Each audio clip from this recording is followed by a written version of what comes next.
Hello, friends!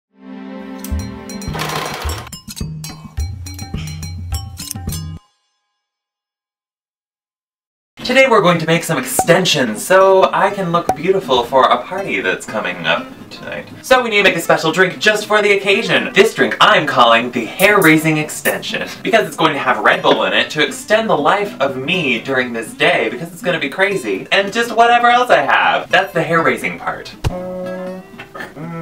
Ginger, a little bit of pumpkin, ooh, and a little bit of peach. This is going to be the weirdest tasting drink. Peach, pumpkin, blueberry. Ooh. You can also call this a Red Bull vodka and some other stuff.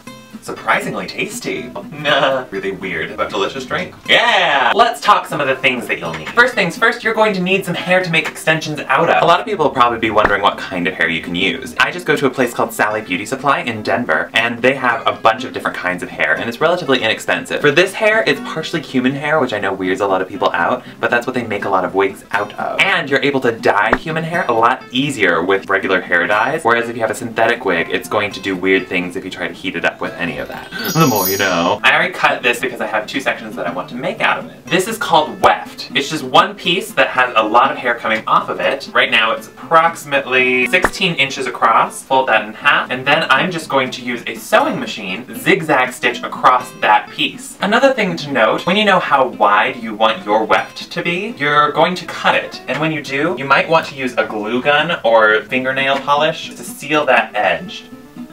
Technically, I suppose you could glue all of your hair together. Stitching is the best way to do any of it. You're going to want a thread that matches the hair that you have. You don't even have to have a tight stitch for this. I'm just layering it so that there's about 1/8 of an inch between the top of one to the top of the other, and then I'm going to just put it through the machine. One of the reasons you want to seal your hair at the end with that hot glue is so that everything doesn't come unraveled. So that's always really disappointing when you finish a project and then all of it deteriorates in front of your eyes. Drink.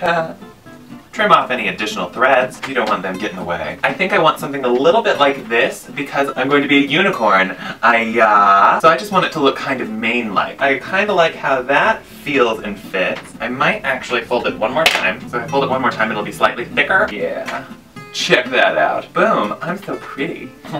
Now this is one place where you can just stop where you are and use bobby pins to stick it in. And the way you do that is you just part your hair, put the edge of your weft on that part, and then fold your hair over it. And then you can pin through around there. And that would do, but there are better ways of doing it. So now comes the clip-in part. I have these wig clips. They essentially have a little comb and then they're like a barrette, so they snap into place. And they have little holes around them, so you can stitch them right onto your extensions. This is a good thing to hand stitch because if you put it through your machine, who knows what will happen. I, however, like an adventure, so I'm going to just put it through the machine. Alright, I have both of those stitched on here, and they're both facing the same way, of course, because you don't want them to be on the wrong side. So, just like before, make sure you clip all your threads. Then you're going to part your hair, stick that piece in, clip it, and do a little bit further back. And it's nicer if you have longer hair to do something like this because then it'll blend a lot better. But generally speaking, that is how you make clip-in hair extensions. This should be only a 10-minute project if you're just doing a small track of hair like this. You can do all of this with hand sewing instead of using a sewing machine. Sewing machine does make it a little bit faster though. And since this is a part of my unicorn costume, and this is going to be the tail, it's gonna be so cute!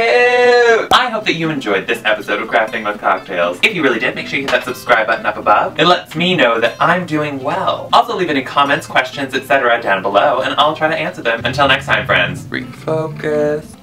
Perfect. Wink.